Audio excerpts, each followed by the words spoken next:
We're live. All right, we'd like to welcome everybody to the second annual Jim Newton Memorial Tournament here at River City Extreme. This is Tournament Director Ryan Schleicher alongside my cohort in commentary, Mr. Henry Trotwood. Henry, give me some thoughts about how you thought the tournament went today, sir. Well, I'll tell you what, Ryan, it was interesting fact. 48 feet of oil today called Black Beauty, especially made for the sweeper tour, as I was told earlier in the season. And 48 feet of oil, I was thinking, you know, minimal break point. You're going to throw it up 10, 15, no hook at all. Well, I was wrong.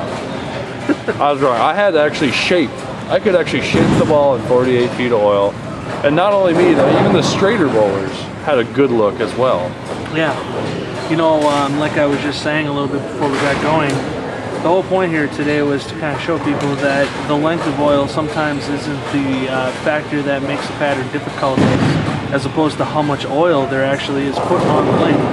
So with today's pattern, I think we got to see that 48 feet actually created more forgiveness than it did anything else. Yes, it did. And as we got farther along, you really had to do one unique thing that we don't have to do a lot in the other sweepers, since you got to look at who you're following. We skipped one pair, so I had to look a pair ahead, look where they're playing, because that made a huge difference. Every lane broke down differently based on who was bowling there and what they were using. So we need to just briefly introduce our championship bowlers here. What you're seeing before you is our number 4 seed in Benjamin Goede and our number 8 seed in Kyler Adams. Today we had 48 individuals show up and bowl a tournament, and we are just so ecstatic about the number of people that seem to be coming out and participating in the sweeper tour. And we took 16 people to our match play finals. So the fact is, I think that this is a tournament for anybody to bowl. And if you don't believe it, case in point in front of you right now, you have an 8th seed and a 4th seed battling against one another. And not only that, Ryan, you did point out earlier that Cinderella story right here. We got all-time title leader Benjamin Goede versus a relatively newcomer, would you say? Yeah, absolutely. Looking for his first title here. If I'm not mistaken, I think that this might be the second time Kyler has wound up in a championship match. The first time coming up just a bit short of Scott Indersby last year at Garden Center Lanes. But again, finds himself in a good position to potentially bring home title number 1. Obviously, Benjamin Goede, from anybody who's followed the Sweeper Tour, is no stranger to championship matches. That is correct. And if we go back and take a look here, and Kyler being our A seed, was not awarded a bye, correct? Kyler, being our number 8 seed, was awarded 1. Oh, that's right. He had one bye through match play. So today, with 16 participants making it to our match play final, we had our 1 through 4 seeds. 1 through 4 seeds. 1 through 4 seeds received 2 byes, and our 5 through 8 seeds received 1 bye today. Kyler happened to be the beneficiary of just 1 bye. In fact, I had to run up to him right at the end of the first round of match play because he was just kicked up with his feet up, didn't even realize that he could take practice while over on lane 1. And I said, why don't you get down there real quick and throw a couple shots so that way you're not so tight while you go into match play. So Kyler, and I should note today that Good start. Kyler here today, he finished at plus 156 over. And just to give anybody at home that's trying to follow what we do here with the Sweeper Tour, 156 over was about 68 pins behind our top seed, BJ Schwartz, who was number 1 overall with 224 over. So our match play bracket kind of allows for some of these Cinderella stories to take place. And Kyler overcomes the first frame open with a strike up in the second, with Goede with 2 9 spares and 19 out in the first frame. If we go back and take a look at Kyler's road to the championship match here, he first had to go off by beating the 10th seed, Jeff Walter, and he did that by a score of 212 to 175. He then went against the number 2 seed, the dreaded lefty. And do have to say he had 209. Ryan Schleicher stepped up 10 frame, needing a double and rang a 7 pin. unfortunately. Yeah, I told him as we entered into the championship match, Kyler's got his family back here. There's probably about 5 or 6 people watching him. And I said I would have felt really bad if I would have been the guy that ended your run to the championship match with all your family being here. So it's somber to lose, but at the same time I'm bittersweet about it because I'm happy that he's here and able to bowl in such an important matchup with all of his friends and family present. And then also, he had to take on the red hot Scott Endersby coming off a 300 game the next match. Yeah, you will not believe this, folks. Endersby and Chad Meyer actually came down and bowled one of his first Sweeper Tour tournaments, maybe ever. I don't remember Chad really participating. And these two guys put on an epic match in our, essentially it was right before our summer final round, so our quarterfinal round.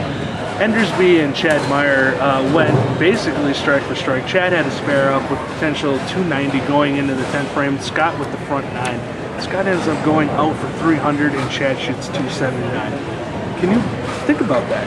I mean, that is 10 for 12 on strikes and you lose by 21 pins to a guy who shoots 300. You just don't write things like that. Again, 48 feet of oil, folks. 48 feet of oil. And not only that, but I was able to record the end of the match there where Scott shoots 300 and Chad was going for 290 there to lose no matter what.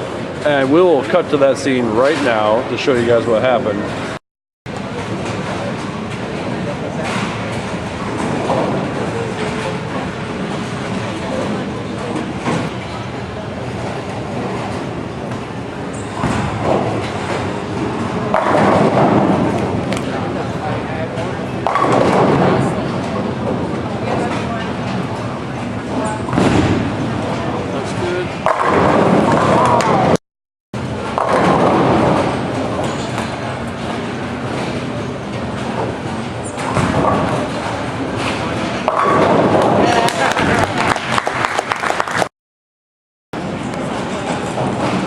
Thank you.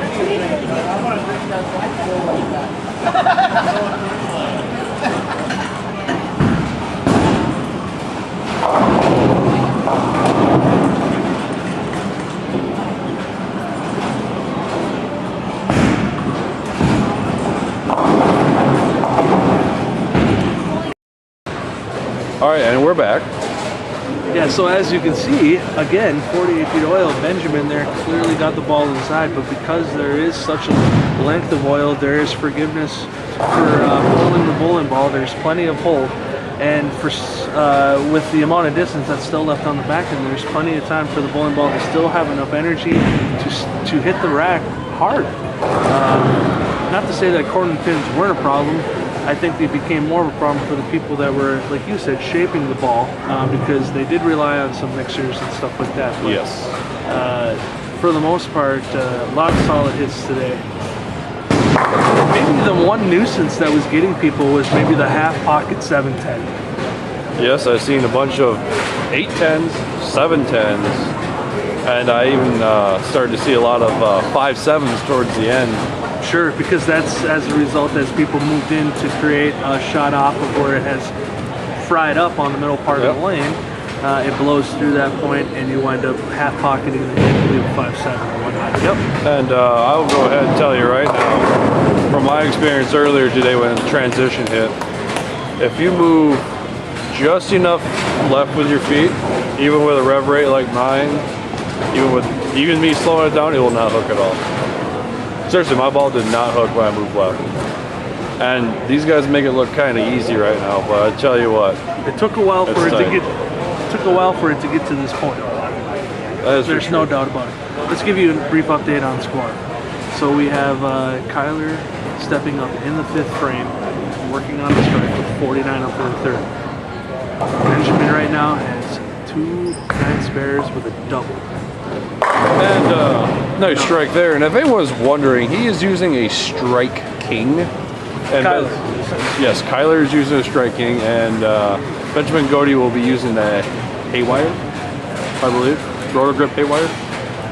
Yeah, actually, and what's interesting is he seems to have bucked the trend to some degree, and he has gone polished, where many guys were playing surface for so much throughout the course of the day. I was also throwing polish towards the end there. because I was able to stay a little straighter, keep the ball in front of me, which I like to do. If I had to get around it, I had to go do something else, but polish was the way to go for me, personally. Working on double.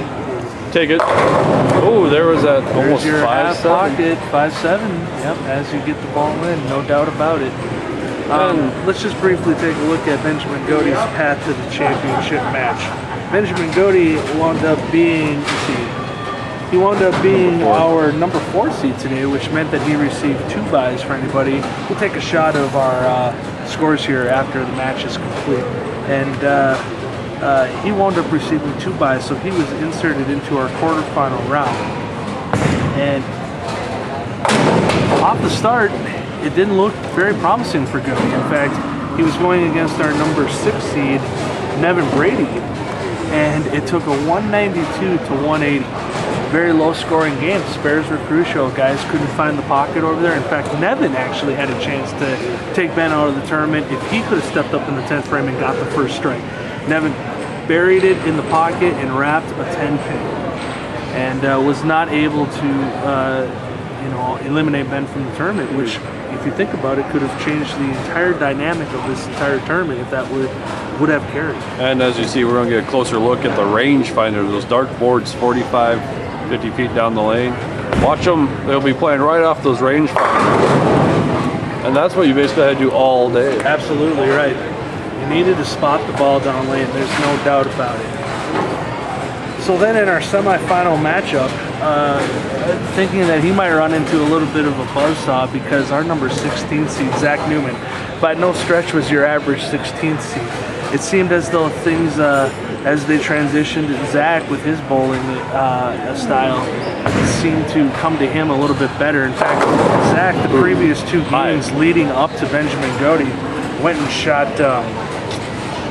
he had a $190 against BJ because he was over on 3 and 4, but he shot 248 his first game and 265 his first match in match play. So he went 268, 248, 195, and Zach unfortunately succumbed to Benjamin Gode in that semifinal matchup, 222 to 246. So he was definitely not your average 16th seed. In fact, made the deepest run we've had out of a 16th seed in one of our tournaments.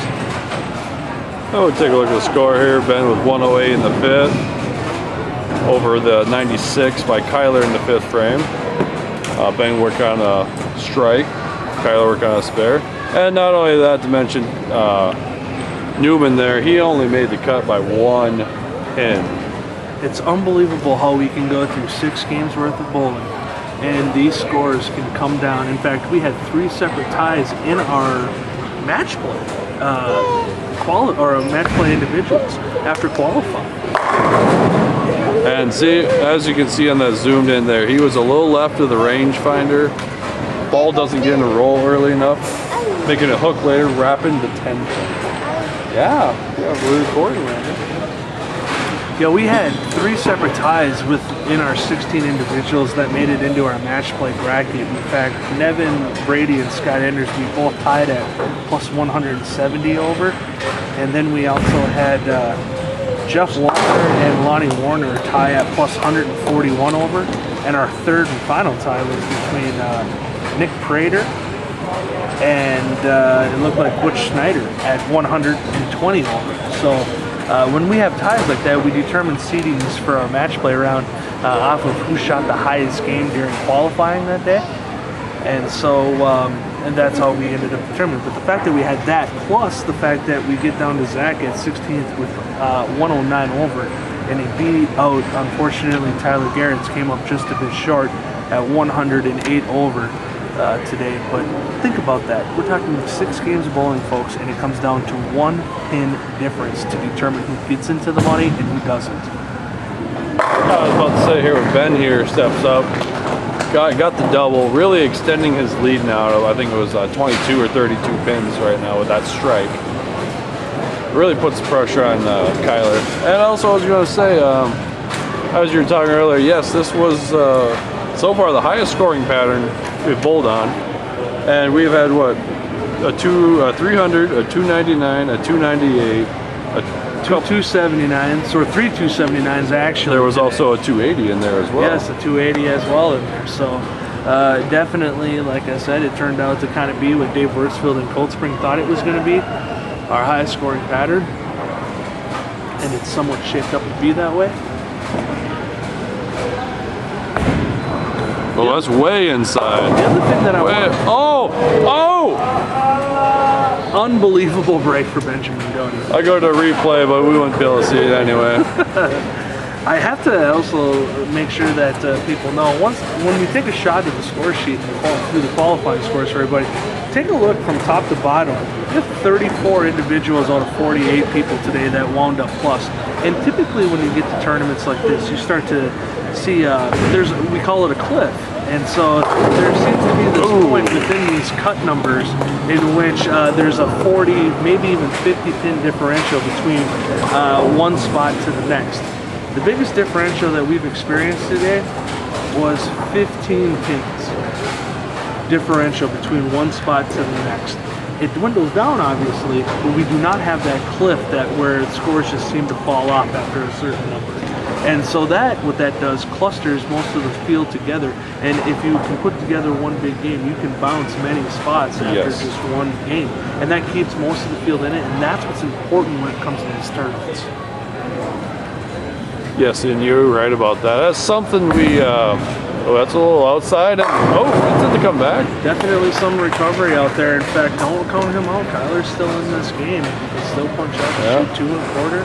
Ben still needs to put together a good 9th and 10th frame here. For 258, possible. Exactly. But even one hiccup along the way is going to really allow Kyler some opportunity. Plus count. Yes, count is very important at this situation.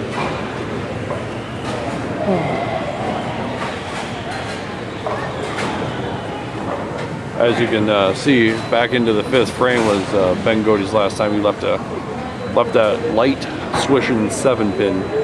But since then, he's been perfect. Steps up 9, working on turkey. Can put all the pressure on Kyler. Cannot be shut out. Basically, he needs a strike here. And I believe just a fill, and that will be good enough for him to take home another title. I was actually just having a conversation with a few of the gentlemen that's stuck behind to watch the rest of this tournament play out. And one of the things that just kind of baffles me is it just seems to be that it takes a little bit of luck no matter how good you bowl. I mean, look at Chad Meyer today. Shoots 279. And I'm sorry, but 9 3/4 times out of 10, is that going to be good enough in order to advance you? Oh, absolutely. So it's just not about your skill set in this particular format with the reseeding after every single round of match play. There's a little bit of luck that comes involved with needing to find your way to the championship match. And Benjamin Goede carries the first one in the 10th to put him right now at 228 up. Or 228 in the 10th with still 2 more shots to go and 30 pins to get. So right now, Benjamin Goede has won this tournament and will continue to be our all-time titles leader. Shocking. But give Kyler a ton of credit for his ability to bowl today.